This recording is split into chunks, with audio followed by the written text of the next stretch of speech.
Okay, well, I'm going to talk about a boring subject today. Not at the beginning.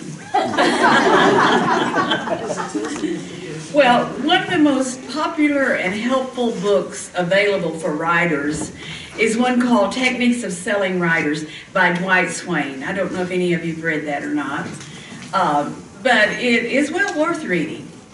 And one of the chapters deals with how to write scenes for fiction. You know, a book is made up of scenes, novel is made up of scenes. And he says that, in that book, he says each scene must be followed by a sequel. And basically his formula, as you might call it, goes like this. When you're writing a scene, you set up three things that must happen. The first is the character's goal, and then it's the conflict while he's trying to reach that goal. And then there is usually a disaster because the goal isn't met. If the goal is too quickly met, the book ends. And you can't do that in the first scene. And then what follows that scene, according to Dwight Swain, is a sequel. And that can also consist of three things. The first one is a reaction to that disaster. And the second one is a dilemma, a situation with no good option because this disaster has happened. He's got to decide what to do, and he's got some other some choices, maybe two choices, and neither one of them are good, but he makes a decision anyway, and then that sets up the next scene. Okay, you string enough of these together, with each scene furthering the plot, and that you have carefully worked out before you start to write, and you string these scenes together and you have a novel. Now that sounds easy. Okay, let's find a book to examine about how this works. The first one I chose was the first Harry Potter book, The Sorcerer's Stone. And the book starts with Mr. Dursley, and his goal is a simple one. This goal for the first scene, that is, he wants to go to work with no interruptions and with nothing unusual happening.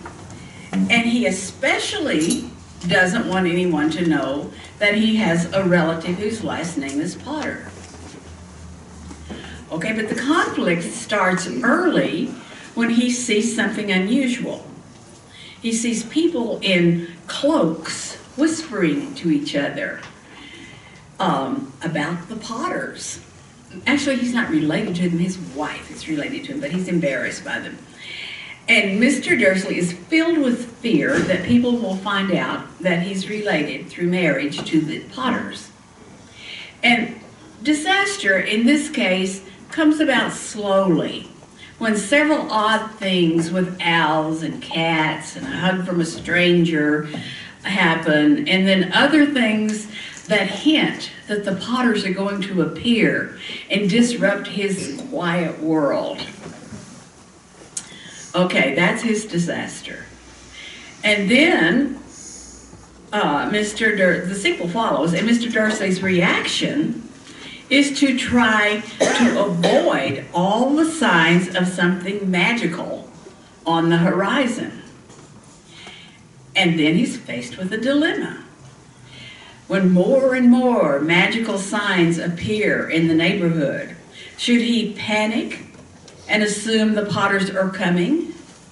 Or should he just ignore all these signs? His decision is to continue to ignore them, unaware of what's going on in the street in front of his house. Now, the scene on the street, which follows this sequel, is Dumbledore meeting with Professor McGonagall. Did I say that? McGonagall, who appears to him as a cat. And she tells him that the Potters are dead, but Harry is still alive, And so the story moves forward from one scene with its goal to a conflict and a disaster, followed by a reaction and a dilemma and a decision about what to do about that, and that leads on to another scene. Okay, the sequel in each case gives the character an opportunity for self-reflection. So he makes a decision that leads to the next scene. Disaster, gotta think about this, make a decision, leads to the next scene. Okay, now let's look at another book. This one is Lonesome Dove, a very different kind of book. And early in the story, the character named Gus has a goal, and that goal is simple. He just wants somebody to talk to. The conflict comes, and he's hoping it will be his friend Carl. And the conflict comes when Carl shows up, and he's in a bad mood. And one of the reasons is because he's been bitten by a horse. And the disaster occurs when Carl makes it clear that he is in no mood to talk. So in the sequel, Gus's reaction is to just laugh it off. But he has a dilemma. Don't talk to anyone or talk to somebody else. P.I. So he talks to P.I. And he keeps trying to bring Carl back into the conversation, which ends up disgusting Carl, and he wanders off, setting up the next scene down by the river, where he makes a decision to steal some horses. Okay, note that each scene in sequel doesn't have to be from the same character's viewpoint. First, it's Dursley, then it's Dumbledore. First, it's Gus, then it's Carl. And also, please remember that when you come to the conflict in each of these scenes, it has to be organic to the story. Now, let's think about a story. This one I just kind of took off the top of my head, but a woman who needs a raise because her child's medical bills are high. And she needs money to save him, to pay for these medical bills and save her child. So she goes in and asks her boss. And the conflict in this case is likely to be grounded in the fact that her boss says no and has his own reasons for not giving her a raise. So she leaves the office thinking about what to do next. And she decides to apply for another job. So as she walks home, someone tries to kidnap her. And she has to fight him off, and which she does. And she decides she needs a drink. So she goes to a bar, and while she's there, someone shoots the bartender over a gambling debt. So she decides to call the police before she goes home. And because she's on her way home to get her resume to apply for another job. When she finally gets home, her house is on fire. Etc., etc., etc. Now, as you can see, these scenes might provide a lot of conflict and plenty of opportunity for sequel. What do I do once I make the choice to run away from the kidnapper? I go home. What do I do when the bartender is shot? I call the police. What do I do when I see the house is on fire, etc., etc.? Now, the problem is that none of these incidents are organic to the story about a woman who needs the money for a sick child. They are like fake news. They are fake conflict. So, you might want to go home and pull a novel off your shelf, or maybe one of your own books, and look for the scene and sequel pattern. Or you might want to go home and start structuring your book with a series of scenes and sequels, each one flowing out of the other until you've written a bestseller. Now, both of these are good suggestions to follow, but I think the most freeing and helpful thing I can tell you is to forget everything I just said. Go home and write, letting the story flow. getting inside the characters and enjoying your encounter with these characters, and look at the scenery along the way. Let me give you an example here. Let's try Harry Potter in the early scene. Okay, at 8:30, Mr. Dursley picked up his briefcase, pecked Mrs. Dursley on the cheek, excuse me, and tried to kiss Dudley goodbye, but missed because Dudley was now having a tantrum and throwing his cereal at the walls. Little tyke, chortled Mr. Dursley as he left the house. He got into his car and backed out of number 4's drive. It was on the corner of the street that he noticed the first sign of something peculiar, a cat reading a map. For a second, Mr. Dursley didn't realize what he had seen. Then he jerked his head around to look again. There was a tabby cat standing on the corner of Privet Drive, but there wasn't a map in sight. What could he have been thinking of? It must have been a trick of the light. Mr. Dursley blinked, stared at the cat, and it stared back.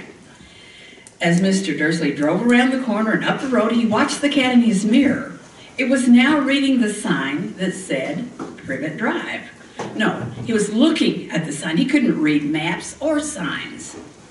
Mr. Dursley gave himself a little shake and put the cat out of his mind. As he drove toward town, he thought of nothing except a large order of drills he was hoping to get that day.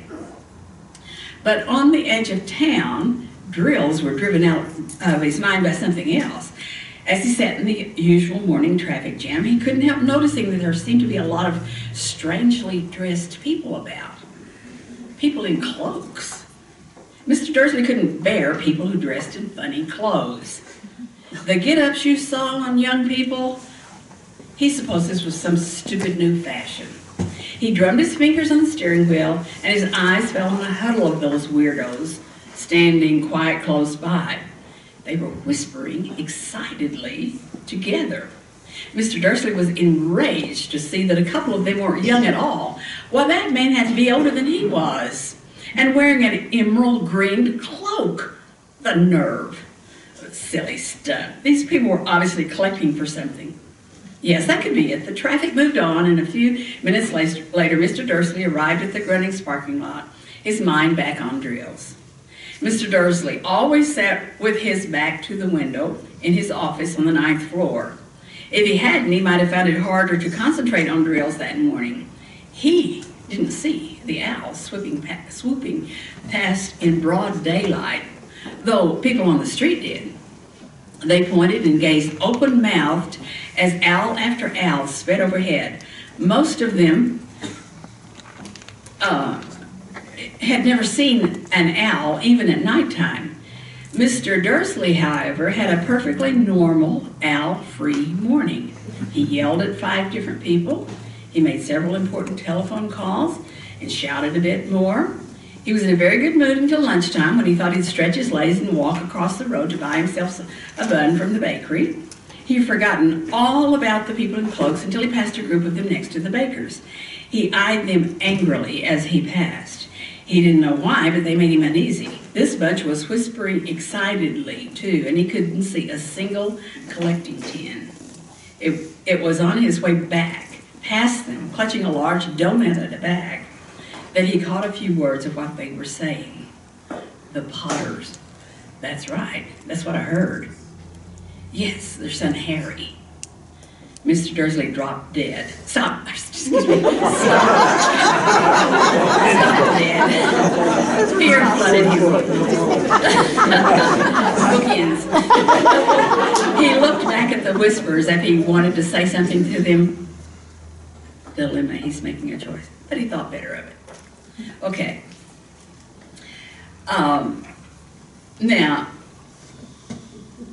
I'm going to read another scene from Lonesome Dove. And this book starts out with a very long description, 3 pages long, which I'm going to skip. And let's see. Okay. And I'm going to start, this is where the scene really starts. We've had a little bit of background on the characters and we have a long description of the scenery. Augustus was getting about ready to start talking to the sow and the shoat when he saw Call and P.I. Remember, he's wanting somebody to talk to. And we saw Call and P.I. walking up from the lots. P.I. was tall and lank. He'd never been full in his life and looked so awkward that he appeared to be about to fall down, even when he was standing still. He looked totally helpless. But that was another case of looks deceiving. In fact, he was one of the ablest men Augustus had ever known. He had never been an outstanding Indian fighter, but if you gave him something he could work at deliberately, like carpentering or blacksmithing or well-digging or harness repair, he was excellent. If he had a man to do sloppy work, Paul would have run, if he had been a man to do sloppy work, Paul would have run him off long before. Augustus walked down and met the man at the wagons. "It's a little early for you to be quitting, ain't it, girls?" he said. "Or is this Christmas or what?" Both men had sweated their shirts through so many times during the day that they were practically black. Augustus offered Call the jug, and Call put a foot on a wagon tongue and took a swig just to rinse the dry out of his mouth. He spat a mouthful of perfectly good whiskey in the dust and handed the jug to P.I. "Girls yourself," he said. "It ain't Christmas." Then he went back to the house so abruptly that Augustus was a little taken aback. Call had never been one for fine manners, but if the day's work had gone to his satisfaction, he would usually stand and pass the time a minute. Then we go into another description of Call before we finally get to his Augustus's decision to talk to the P.I. And he starts out with, "It's a good thing I ain't scared to be lazy." You might think so, I don't. And the story moves on from there. And both of these books only get better as they move along because they're full of character development. They're full of wonderful descriptions as the plot moves along. It moves along a little more quickly in Harry Potter, of course. This is a children's book. It moves faster than it does in Lonesome Dove. And I think if you analyze every page of each book, you would find that the authors have indeed used scene and sequel, but not in a studied way. I don't think they had that in mind when they were writing the books. Sometimes the sequel or the reflection comes within the scene. Sometimes the reflection for a particular scene doesn't come until 3 or 4 scenes later. So you need to be fluid. Maybe I should take back what I said a few minutes ago about forgetting everything I said. You do need to know all this stuff. It's like playing the piano. You need to know about scales. You need to know about sharps and flats and time signatures and chords and so forth. But when you start to play, you don't think about these things. You play music. You make music while these tools are working unseen and unheard in the back of your mind. So my message to you is what I always told my students when I was teaching writing. Learn about plot structure and character development and how character development is the plot. Learn about scene and sequel and story and what they are, and learn about the hero's journey in that book about taken from Joseph Campbell's book, yeah, about the hero's journey and how that develops story. But then forget all that stuff when you sit down to write. No, don't forget it, but put it in the back of your mind where you can find it later. Then start to write. And write freely. Write without rules. Write without structure, if you must. Just enjoy the scenery along the way. Enjoy the writing process. Now, the road will get bumpy, and maybe you'll write yourself into a corner, and you won't know where to go from there. That's when you pull out all those tools like scene and sequel out of that dark place in the back of your mind, and you use it to jumpstart the process and get back to enjoying the scenery. And finally, when you finish the story and the editing process begins, you'll need those tools again to make sure the story flows properly and to make sure your reader can come along for the ride and enjoy the scenery, because you've cleared out all those rough spots and you've moved those trees that fell across the road and the brick wall that no one can run into anymore. You've done all of that. First you've written freely and then you've applied the tools. So now what I say to you is go home and write. If you